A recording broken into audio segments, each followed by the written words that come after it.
Ladies and gentlemen, good day and welcome to the JSW Energy Limited Q2 FY24 earnings conference call, hosted by Batlivala & Karani Securities India Private Limited. As a reminder, all participant lines will be in the listen-only mode. There will be an opportunity for you to ask questions after the presentation concludes. Should you need assistance during this conference, please signal an operator by pressing star and then 0 on your touchtone phone. Please note that this conference is being recorded. I now hand the conference over to Mr. Rajesh Mazumdar from Batlivala & Karani Securities. Thank you, and over to you, sir. Yeah, good evening, everyone, and thanks for the opportunity. We have the conference call of JSW Energy Limited today being taken by the management team comprising of Mr. Prashant Jain, JMD and CEO, Mr. Pritesh Vinay, Director of Finance and CFO, and Mr. Bikash Chaudhary, Head IR and Treasury. First of all, sirs, congratulations on an excellent set of numbers. Without much ado, let us now hand over the call to Mr. Prashant Jain for making his opening remarks. Thank you, sir. Thank you, Rajesh. Good evening, ladies and gentlemen, and it's late in the Friday night, but the power sector has been in the news for the good reasons now. And to start with, the power demand during the quarter went up by 13%. And for the year till date, it was up by more than 7%. In the month of October till date, the power demand is up in excess of 19%. So all in all, we have been seeing a very robust trend of very high power demand, and because of which we are seeing a very high power deficit, the kind of a deficit which we saw in 2004 to 2006 period. And remember that time the grid capacity was minuscule at that point of time, close to 85 gigawatt, and today it is 200 gigawatt. So the kind of a power deficit at this kind of a grid size, it translates to a large shortage of the power capacity. During the quarter, we saw a total capacity addition of 3.5 gigawatt and year till date 9.3 gigawatt. And now we have a total installed capacity of 425 gigawatt. The merchant volume during the quarter was up by 26% and year till date 20%, and power tariff for the quarter was 5.9 on an average. For the company, the power generation was up 29% at 8.6 billion units due to higher renewable power generation as well as higher merchant sales. The company clocked highest ever EBITDA of 2008 crore and highest ever cash profit of 1180 crore and profit after tax of 850 crore. The merchant tariff during the quarter for our short-term sales was 8 rupees 17 paisa as against, just I mentioned, 5 rupee 90 paisa of the exchange price for the quarter. This demonstrates the capability of the company to do the bilateral contracts at a 35% higher tariff than the merchant tariffs available in the exchange, and which also contributed a lot for this higher EBITDA. During the quarter, we commissioned 86 megawatt of SECI 10 capacity, which completed total year till date capacity, commission capacity of 216 megawatt. All our existing 2.4 gigawatt projects are running as per schedule. We have guided in the previous quarters, and you will be seeing all those capacities getting commissioned in the current quarter, current financial year and next financial year, and as per the scheduled timelines.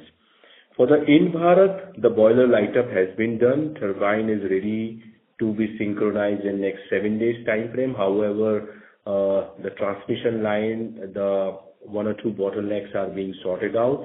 We expect next month the Unit 1 will get commissioned. Unit 2 will be commissioned as scheduled in quarter 4. Mitra did a very good, exceptional performance in terms of the availability as well as generation. Generation increased by 27% year-on-year, and which contributed significantly to the EBITDA. And as I had guided for the company that we are running ahead of schedule in terms of the integration as well as the EBITDA improvement program, which we guided to the street. And you will be seeing in the current financial year a lot of the hard work has been done, and then that will be flowing into the bottom line of the company ahead of the schedule. Receivables improved 10% year-on-year, both for the consolidated as well as including the Mitra, and that performance is going to further improve in next 3 to 6 months time frame. The net debt of the company stayed at 24,260 crore, and with the debt to EBITDA of 3.3 without CWIP and 4.6 with CWIP. Weighted average interest cost reduced from 8.68% to 8.51%. And there is an interesting development which we have now to share with all of you is we have been guiding for next batch of our growth. We have disclosed that there is a visibility of 10 gigawatt which is getting commissioned by December 2024. Now, JSW Energy has signed a MOU with JSW Steel for building 6.2 gigawatt of the renewable capacity, 2.7 gigawatt hour of the storage capacity, and 85 to 90,000 tons of the green hydrogen for manufacturing green steel. This 85 to 90,000 ton of green hydrogen will be associated with additional 1.8 gigawatt of the renewable capacity and 1 gigawatt hour of the storage capacity. All these things will be done by 2030. So this entails a total within the group around 9 gigawatt of or 8 gigawatt of the renewable capacity, 3.7 gigawatt hour of the storage capacity, plus the green hydrogen and green oxygen. And we will be deciding in due course about the pricing mechanism, but what I can explain is that historically, whether it is third party or the group captive, we have been doing all our projects at least mid-teen equity IRRs. With this, I would like to open the forum for question and answer. Thank you. Thank you very much. We will now begin the question and answer session. Anyone who wishes to ask a question may press star and 1 on their touchtone telephone. If you wish to remove yourself from the question queue, you may press star and 2. Participants are requested to use handsets while asking a question. Ladies and gentlemen, we will wait for a moment while the question queue assembles.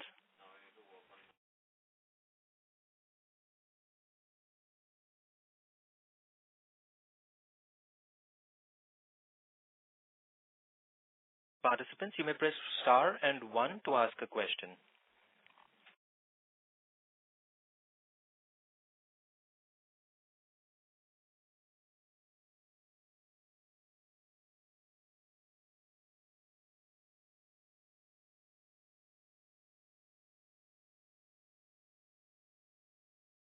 The first question is from the line of Atul Tiwari from Citigroup. Please go ahead. Yes, and congrats on a very good set of numbers. So just one clarification on the merchant sale. Fair to assume that this was done from Vijayanagar and Ratnagiri project, right? That's right. Right. And what was the quantum behind this 8 rupees merchant sale? I mean, how many units, etc.? Sorry, your result came just now, so I did not have a chance to look through the PPT yet. You're talking about during the quarter. During the quarter, the total MUs that were sold in merchant market? Yeah. And what was the landed price of imported coal for you, if you could hint on that? So those are the data points I need. So on the imported coal, let's take that first. If you see the API 4 index, which is the benchmark for the 6,000 kcal high GCV coal, that was actually down 65% YOY during this quarter, to an average about $113 per ton, compared to the same time last year, right? And you will be able to kind of, derive that, because we do, of course, just to, reiterate what we have shared in the past. For Ratnagiri, we do, a blend of low GCV and high GCV. And for Vijayanagar, because it is inland and there's an additional inland transportation cost involved, we typically try to go with maximum high GCV coal. So therefore, you will be able to, if you look at the standalone financials, you will be able to compute the implied fuel cost. So we will not be able to disclose that separately. But coming to your first question, we sold roughly 660 million units of total in the short-term markets during the quarter. Okay. And now that the power market appears to be tight, so, I mean, do you have bilateral contracts for third and fourth quarter as well already, or do you plan to kind of... It's on a rolling basis, Atul, because it works both ways. Like, typically states are also, in the past, reluctant to go for, longer term bids. We have seen 7-day, 15-day, 30-day, but we have not really seen anything going beyond 30-day. So, yet. But I think it's a matter of time. And historically also, if you see, typically third quarter tends to be weaker. So, Atul, Prashant here. So the reason why I explained this point is not from the point of view about the differential we have garnered. The point what I told is that power shortage is for real. That's why most of the DISCOMs are trying to lock in the power instead of waiting to secure it into the day-ahead market, because there is no reasonable assurance to get the availability of power. So the reason is to explain this point is to look at from that point of view, not from the point of view of any other way. I totally agree. And so just one more on that. So now that Ind Bharat Unit 1 is going to be commissioned next month, so you have already, tied up on the bilateral side, or like you want to keep it completely merchant, or what is the status of PPA? I know in past you have spoken about keeping it open and trying to take advantage, but any thought process on that? So, we would like to not to say anything about that part, because on a day-to-day basis, we take decision, and what is in the interest, we will be doing it depending upon the market scenario. But the point is that it's a really tight market, and it will remain a tight market for many months, quarter, and year. That's true. That I agree, sir. And sir, any comment on the coal arrangement for in the Bharat? Have you managed to tie up anything from CIL or any other source? So we source the coal from the nearby mines, and we already have the coal available with us in various auctions, and we have already secured the supply till January, and beyond that is already under tied up.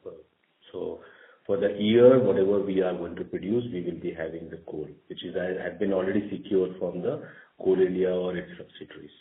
Through the auction mechanism, including the Shakti branches. Yeah. Okay. Thank you, sir. Thanks. Thank you. Ladies and gentlemen, to ask a question, you may please press star 1. The next question is from the line of Lavina Quadros from Jefferies. Please go ahead. Yes, hi. Congratulations firstly on a good set of results. Just wanted some clarity on Mitra. How is that acquisition ramping up, and is it in line with what you were projecting of 1450 crores? I think we guided higher number than that in our acquisition presentation, where we talked about 1,650 odd crores of normalized EBITDA, which will be achieved by FY25. And whatever ramp-up plan for the increased energy as well as reduced O&M cost we had guided for, we are running ahead of schedule. And that is what I explained, that by the end of the financial year, you will realize that majority of what we guided for in FY25, you will see in FY24 itself. So it's doing pretty well. And to add to that, Lavina, of course, I mean, there's a lot of, as Prashant already said in his opening remarks, he used, the performance improvement asset optimization plan. So just to give you a flavor, in this particular quarter, Mitra generation on a like-to-like basis, YOY basis, was actually up by 27%. And that was primarily led by, higher machine availability, which improved by close to 700 basis points on a YOY basis, and machine availability for the wind capacity stood at about 97% for the quarter. Similarly on the solar side, the actual generation was better than the P90 generation. Stood at close to 165 million units. So if you look at the delta increase in Mitra generation improvement, almost half of that was on account of, focused interventions in terms of getting higher throughputs, ensuring higher availability, and adequate spares management and O&M management, etc. So all of that is leading to better generation, hence better revenue, optimization of O&M costs, and therefore even at the EBITDA level, what Prashant was saying, that if you go back and listen to the transcript or the recording of the call that we had done for the fourth quarter of fiscal 23, when we had consummated Mitra acquisition, we had guided to hit that normalized EBITDA run rate in about 18 months post-acquisition. But on a run rate basis point of view, we are actually ahead of those timelines. And all of that is reflected in improved EBITDA. Mitra reported an EBITDA of about 557 crores during this quarter. Over and above this, we of course have talked extensively about the benefits of lower financing costs due to a benchmark debt refinancing and debt resizing. And therefore, Prashant mentioned in his opening remarks about how the weighted average interest rate during this quarter on a sequential quarter-on-quarter basis has actually gone down, despite the rate cycle not turning and MCLRs actually continuing to pressure upwards. And that was because the full impact of the debt refinancing at Mitra was flowing through. And just to add to that and close the loop, as Prashant also touched upon, that is in terms of the receivables, what is happening at Mitra portfolio. On a year-on-year basis, Mitra receivables are actually down by 30%, compared to the same time last year. So I think that all in all, operationally, financially, it's been a very robust integration and optimization layout of the Mitra acquisition. Okay, thanks. And lastly, on green hydrogen, would you like to elaborate a little bit on, you're expanding the plans, you'll have to import the electrolyzers. Anything else you'd like to add on that front, on the ecosystem? So, Lavina, I will suggest that give us some more time.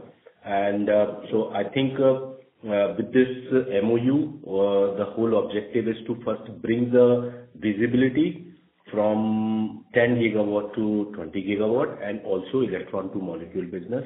And now that is put it into the place. So maybe in a couple of months, you will see that we are talking about each and every item in detail. However, already our first green hydrogen plant is under construction. Equipments have been already ordered. We are going ahead with the alkaline technology.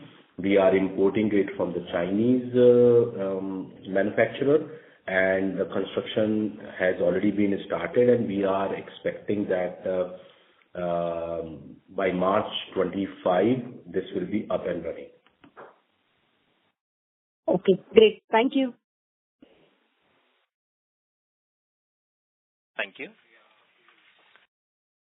We have the next question from the line of Anuj Upadhyay from Investec. Please go ahead. Yeah. Thanks for the opportunity, sir. So can you elaborate on the status of across the PSP? Sorry to interrupt, sir, but the line for you is not very clear. I request you to please use the handset while you're speaking. Is it better now? This is much better, sir. Please go ahead. Okay. Could you elaborate on the current status on the PSP side? We have signed LOI. We have got the LOI for 2.4 gigawatts. So exactly at which stage of development we are?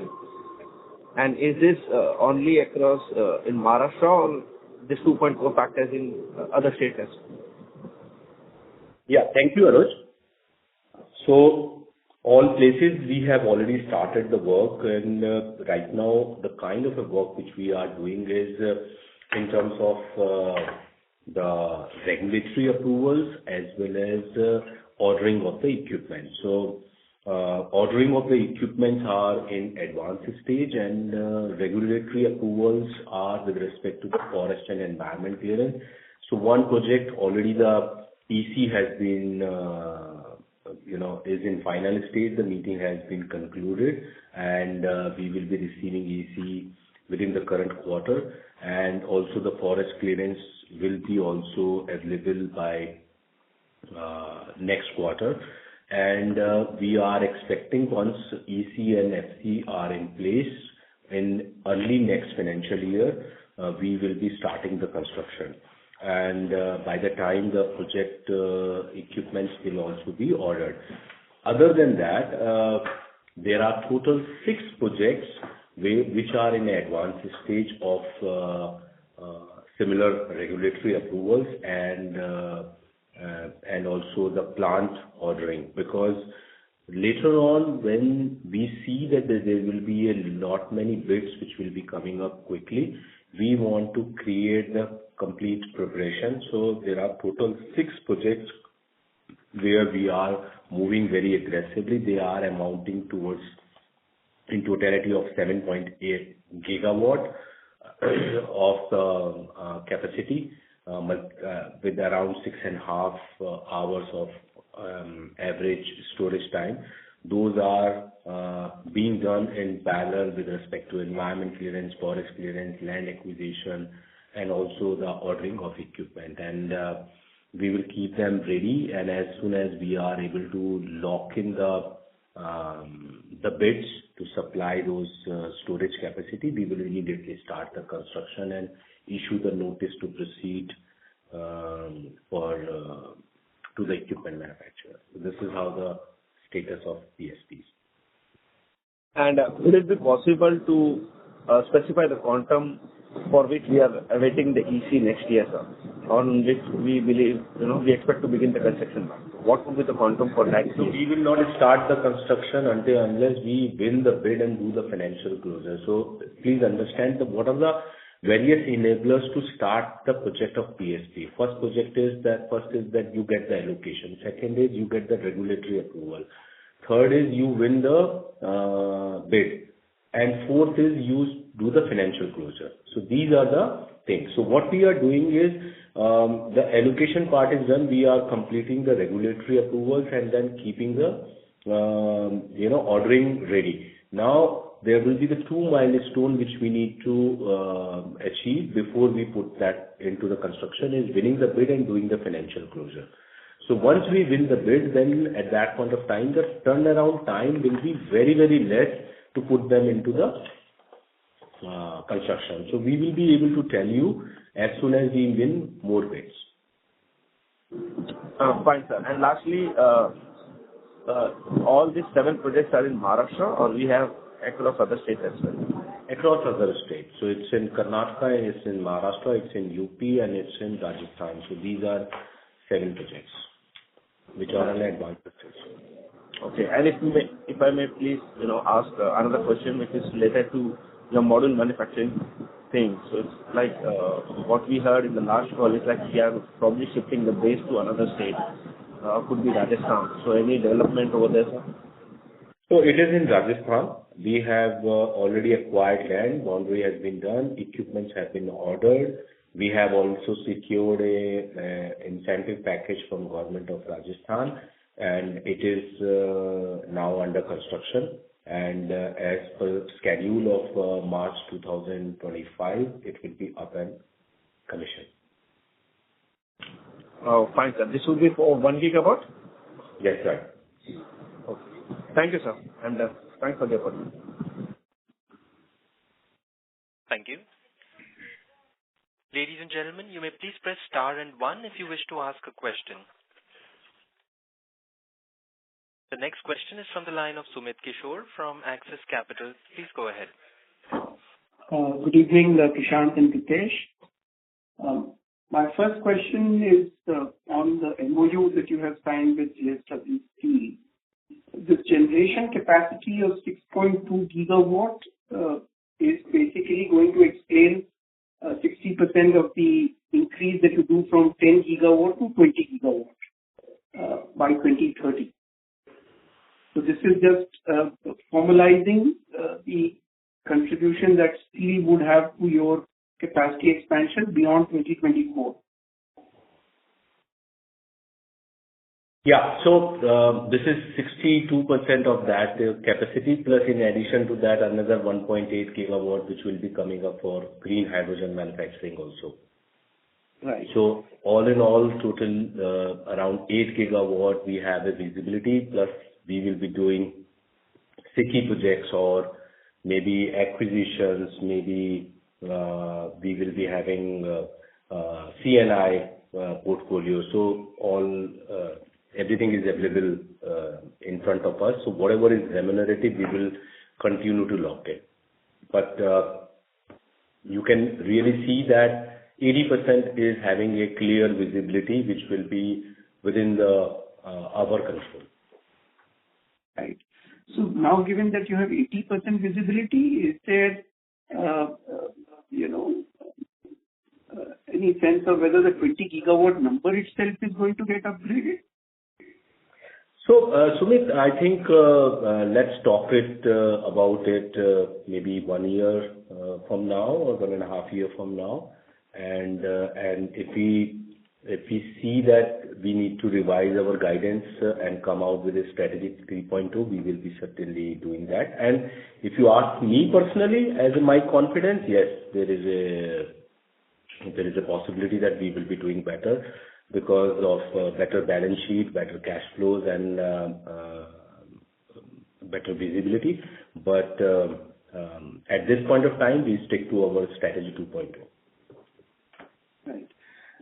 The energy storage projects that are mentioned in the MOU of 2.7 gigawatt, are these going to come from your pumped storage hydro capacity, or is it going to be new battery energy storage system projects?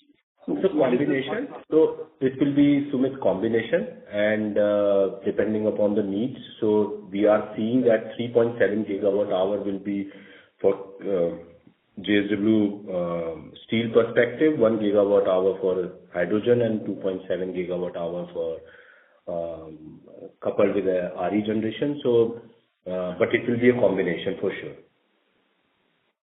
Right. So this 2.7 gigawatt hour is separate from the storage solution that you will have to combine with the RE power solution for green hydrogen. That's right. Right. Right. So, I mean, in JSW 2.0 strategy, you had talked about a 20,000 crore kind of an EBITDA by FY30, almost a 6 to 6.5x increase over the 30 billion plus rupee run rate that you were doing. So that number, if I were to just, think aloud here, has an upside with this MOU that you have signed? Because there are fresh projects which have got added to the tally. Yeah, that's true. Right. Also, if you could speak about, the battery energy storage system project, in terms of progress there. Have you tied up, the battery, etc.? How close are we to actual implementation of the project? Because you have earmarked this for completion before CY24 end. And an associated question on the site program, is there any progress in terms of bids being submitted, and when is progress expected there? So we are absolutely ready. I think there is a little bit of delay on signing the PPA because there are certain approvals which SECI is taking. And since it's being the first of its kind project where central government is also giving certain subsidy to the DISCOMs who are availing this, and there are certain procedural aspects of that, and because of that, there is a delay in signing the PPA, which can happen any time. And once we sign the PPA, we will be immediately awarding the contract, and we will execute the project as per the schedule because the time taken will be not much. Other things are already ready, and so we do not see any kind of a challenge in terms of the execution of the project or on the timeline which we have guided for at this point of time, but there are the procedural delays. Right. And how is that site program progressing in terms of, new opportunities coming up there? The site, yes, it's work in progress, and as and when the tender under the National Green Hydrogen Mission is done, we will definitely evaluate. I believe originally the bids were supposed to go sometime in September, and then they deferred it. So let's wait for that. But yes, I mean that is another potential optionality. But with this MOU that we have signed with JSW Steel, it puts us in a very a relatively better spot to participate in the site tenders because you now have an end use project to be eligible for this, almost like a PLI equivalent scheme, that what site really is, right? So we will actively be looking at that as and when it comes up. Because most of the people who are talking about the green hydrogen, they do not have any buyer available to them. And what this MOU does is there is a buyer, there is an application to manufacture green steel, and so it puts us in an absolute competitive advantage. Yeah. And finally, on the 300 megawatt, 2.4 gigawatt hour pumped storage hydro project where you have, the LOA in place, what exactly, is the stage of progress on the ground? I just explained to the previous speaker, I think Anuj was asking the similar question. So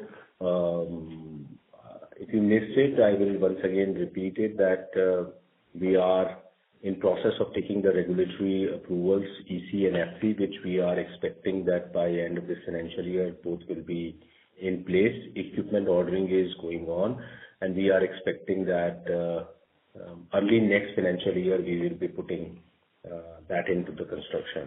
And as I also mentioned that in order to avoid such kind of a situations later on, we are already working on total, including these 2 projects. There are 5 more projects, total 7 projects. We have already started these preparatory activities to take various regulatory approvals, land acquisition, as well as the ordering of equipment.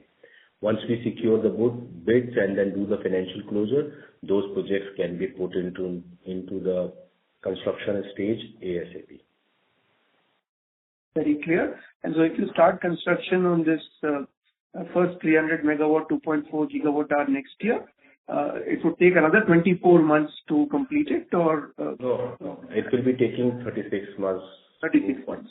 36 months to 48 months. So depending upon the projects, one project we feel that 36 months, another could be 42, 45 months, but we will be guiding that in due course. Okay. Thank you so much and wish you all the best. Thank you. Thank you. Moderator, can we please take the last question, please? Yes. The last question is from the line of Rajesh Mazumdar from Batlivala and Karani Securities. Please go ahead.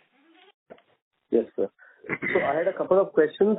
Is the company looking out for any more coal assets with no PPAs under NCLT? Are any other such assets available? Are we looking at them?